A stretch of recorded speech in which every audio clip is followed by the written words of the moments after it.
Well, after knocking out Leicester City in the Carabao Cup, the round of 16, now in the quarterfinals, drawn against Tottenham Hotspur, a game that Ruben Amorim will be managing on the 17th of December.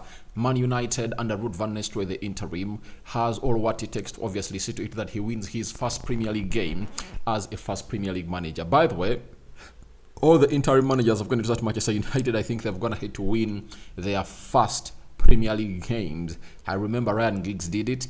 I remember Ole Gunnar Solskjaer did it.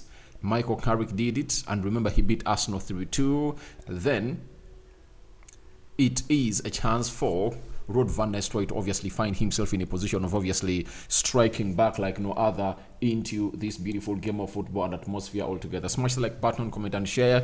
If at all you're watching us for the very first time, endeavor to subscribe to this channel so as not to miss out on the stories that we do upload in here on a daily. Rockman David is my name, and this is what we do best onto this channel, and you know very well that we always leave no stone unturned onto this channel. So Chelsea is coming to Old Trafford, 75 plus seater, 75,000 plus seater at Old Trafford, though the records show 74, but when you're on TV, sometimes it's 75,000, sometimes it's 76,000. That's Old Trafford for you. So, as it stands, United is placed 14th, and Chelsea is placed 4th with 17 points, and United is having 11 points in the 14th position, meaning that if United is launched its campaign to fight for the so-called position of top 4, this is the game to beat, because you need to obviously get points of teams that you're going to be playing against at your home ground, that is Old Trafford. And the most important bit of this game is if Man United goes ahead to beat the side of Chelsea, will be 3 points behind them. That is the most important bit of it all, and we'll be having 14 points, meaning that our next game against Leicester City before we go to international break, we win it, we obviously hit 17 points, and if at all we keep in that region of 3 points from the teams in the top 4, that will be something great for the club of Manchester United. So United comes into this game of football after beating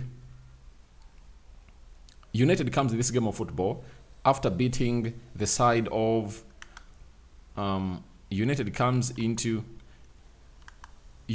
into this game of football after beating Leicester City 5-2 in the Carabao Cup. Chelsea was knocked out by the side of Newcastle, into the Carabao Cup by 2-0. But remember, the manager went ahead to make 11 changes. You get Sanchez was rested, Reece James was rested, Colville was rested. Is it Colville was rested? This other guy, Fofana was rested. This right back, who plays as right back and left back. Let me check for his name in here for you. I've forgotten his name for real.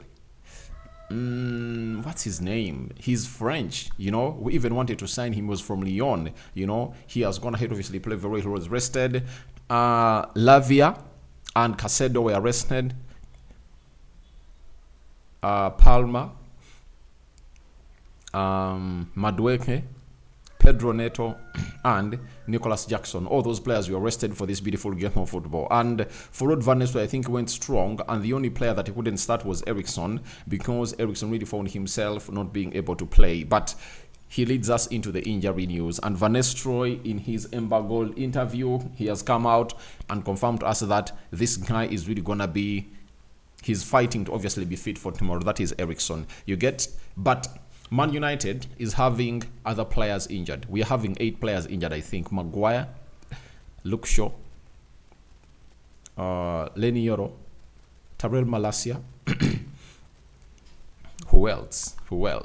There is Mason Mount. He's also injured. You get Kobe Mainoo is also injured. Anthony is also injured. So those are the players that are really out. But we all know that Tyrell Malacia has been training, and you never know, he might make it the squad, because in the midweek there are rumors that he's really gonna make it into the squad. And for Chelsea, they're only having one player out because of injury. That is Omari Kellyman. The rest of the players are available, and Jadon Sancho is really not supposed to play against Manchester United because we loaned him to that side of Chelsea. So he's not supposed to be playing for the club of Manchester. He's not supposed to be playing against us. So that will see him sidelined from this beautiful game of football where United really needs a win at home. And those are the injuries. And in the Premier League, Chelsea beat Newcastle at home by 2-1. Carl Palmer and Nicholas Jackson were on target. And our last Premier League game went ahead, obviously went obviously to lose to West Ham by 2-1. And remember, the last time Chelsea visited us at Old Trafford, we beat them by 2-1. And it was under Erik ten Hag in a game where a penalty, I think, was missed. Did Bruno miss a penalty in that game? Who missed a penalty? But I think we got a penalty.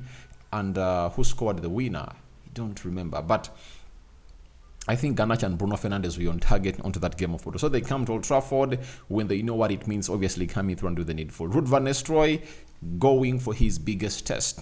That is it.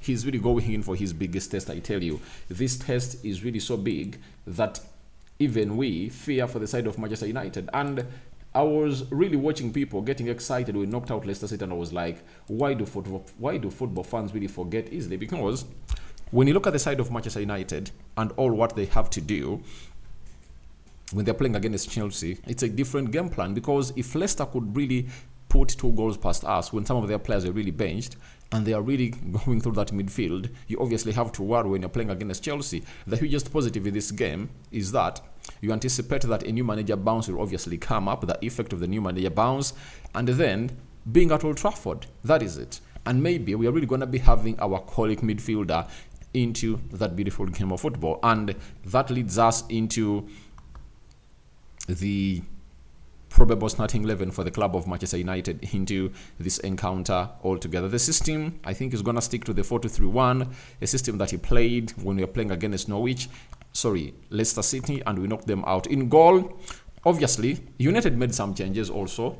We saw to it that Andre Onana was rested, and we believe that Bendeir was in goal, and this time around it's really going to be Andre Onana starting in goal for the club of Manchester United to see to it that he obviously get himself to where he has always gone ahead to be. And I tell you, this season, he's really looking maverick. He's really looking spectacular, and he's one of the best goalkeepers in the league. And I think by the end of the season, he's really going to be one of those players that are really going to really change the world, change the narrative. And with Ruben Amorim coming in through, playing with a 3-man central defense, that might obviously help Andre Onana to see to it that he really gets him the best of the best as everything really comes to pass. So that is exactly how things are really panning out at the side of Manchester United, and we hugely anticipate that a lot is really going to be happening into the mix as Man United takes on the side of Chelsea, and that is Andre Onana. So on the right back, I think Dalot is really going to be maintained in that position because we believe he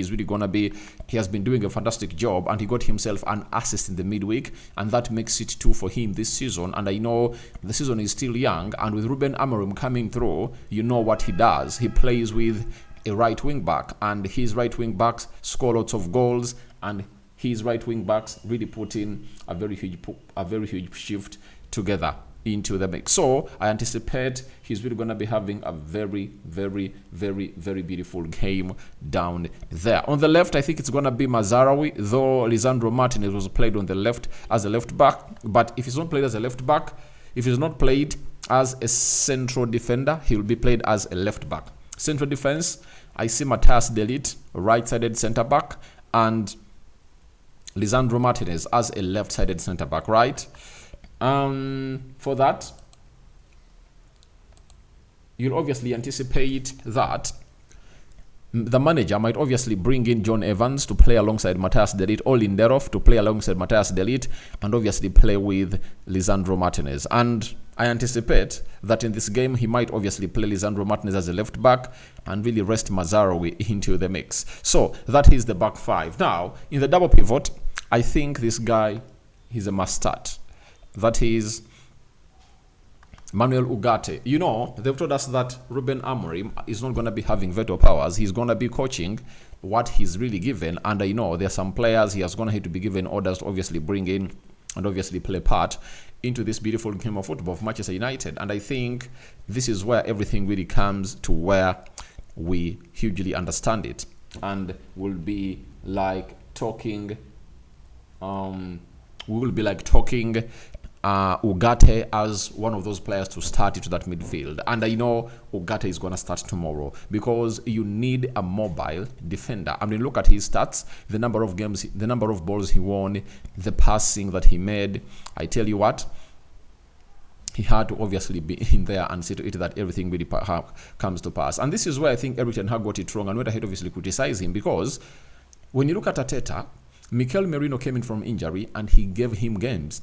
Right now, he's into his starting 11. You get? And for Erik ten Hag, he never really trusted Manuel Ugarte in his team yet. What he had to do was get him those games, because he's that kind of midfielder that you lack into your midfield. That is Manuel Ugarte for you. The other one is Casemiro, because Eriksen is really fighting against the clock to make himself available as Man United really plays against Chelsea, because he missed out on the game of Leicester City in the midweek. So I believe the manager is really going to be maintaining his double pivot, Casemiro and Manuel Ugarte. And Casemiro got himself a brace, and so he was looked. People are like he was unchained, but I think he played very well against West Ham. You get, but I think the wrong thing that was done by the side of Erik ten Hag was not to really field Manuel Ugarte in all these games. Then central attacking midfield, obviously, Bruno Fernandes coming in through with a brace in the game of Leicester City, launching his season against West Ham. I saw him against West Ham, and he really looked great as a player. Then right attacking midfield, I think it's going to be Marcus Rashford. I would like to see Amad Diallo being played in, but looks like for Marcus Rashford, it's a must to be on the pitch, something that pisses off very many people that support Manchester United. You understand? Very many people that support Manchester United really get pissed off when managers really make this decision. And I told you, I'm telling you, it's really gonna really get worse with Ruben Amorim, because the committee of Manchester United will obviously take full control of everything. I tell you, the committee will take full control of everything. Then, left side, Alejandro Garnacho, 6 goals. In how many games have we played? This was the second game in the Carabao Cup. Adding it to the 3 we've played into the UEFA Europa League. That tallies to 5, plus the 9 games we've gonna hit to play at the club of Manchester United. Plus the 9 we've gonna hit to play. Those are how many? 14, 15, plus the game of the Community Shield. So 15 games. Garnacho has 6 goals, right? I think that is really great. That is really great for him as a player, and I think this season is really moving well for him. And that 20-goal mark, I think he's really gonna surpass it this season in total. And in the Premier League, if United continues to score goals, I think he will be one of those that will put in a beautiful shift altogether. Leading the line, he was rested when we are playing against Leicester City, and he came on to play like 30 minutes. That is Rasmus Hojlund, and I believe in this game he's really going to be leading the line for the club of Manchester United. So that is the probable starting 11 for the club of Manchester United, and their battles we anticipate. Rasmus Hojlund is going to be facing, I think, Colwill, and he's going to be facing Colwill and this guy called Fofana, right? Then, in the midfield, Romeo Lavia and Caicedo are going to be facing Manuel Ugarte and Casemiro. Dallo is going to be facing Pedro Neto because Jadon Sancho is really out. Then Mazarawi or Lisandro Martinez, whoever plays as a left back, will face Madueke. Madueke caused problems to Dallo last time we played at the Stamford Bridge. Then the central defenders, Matthias De Ligt and Lindelof, or Matthias De Ligt and Lisandro Martinez, will have to face it with Nicolas Jackson, a man in flying form this season, and he's known wasteful as he was last season. That means lots of things have gonna need to change in his game of football that he really plays.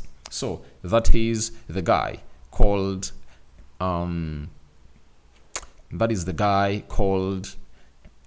Nicolas Jackson. So Rashford is gonna be facing, I think, what's the name of that French boy? I've forgotten his name. And Garnacho, Rich James, obviously. So we are really going to be enjoying this beautiful game of football. And before I give you my prediction into this game of football, let me really take you to the head-to-head stats, and you'll get to know how everything is really panning out. Manchester United are unbeaten in their last home 11 games against Chelsea, 5 wins, 6 draws, and are looking to win 3 in a row against the Blues at Old Trafford for the first time since January 1957. That is it. Despite trailing in stoppage time, Chelsea won their last Premier League game against Manchester United for 3. Remember it very well. They last won consecutive league meetings with the Reds in March 2021. So, also note that. Then, Man United versus Chelsea is the most drawn fixture in the Premier League history. You know that. 26 times of the previous 64 meetings between the sides finishing level. You know that. You know that now. Manchester United have picked up 11 points after 9 Premier League matches this season. 3 wins, 2 draws, and 4 losses. Their second fewest after 9 games ahead of the 2019-2020 season, which had 10. The only 2 times they have lost 4 of their 9 Premier League games have been in each of the 2 campaigns under Erik ten Hag. So Erik ten Hag really looked bad in the 2 opening seasons of 2023-2024 and 2024-2025. Lastly, Chelsea have named the youngest average starting 11 in the Premier League this season, 23 years of age, 260 days. In their 2-1 win over Newcastle, they became just the second team in the Premier League history to not name a single outfield player age 25 plus in the starting 11 for a match, after Aston Villa, who did it in 2 games in 2013. So, looks like they're really having the youngest squad in the league. Now, my prediction is, I tell you, 2-1 win. 2-1 win for United. That is it.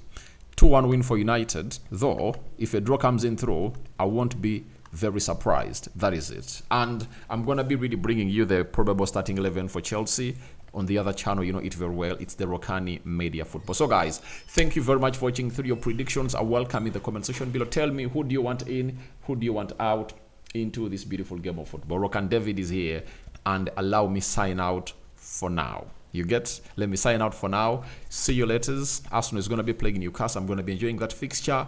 And if at all you want to join me, get me at the Rokani Media Football. That's where I'm really going to be at. I'm going to be bringing you Erik ten Hag's later, explaining it to you and what he meant, and so on and so forth. Allow me say bye-bye for now, and going to be getting back to you in 3 hours time from now. Bye-bye.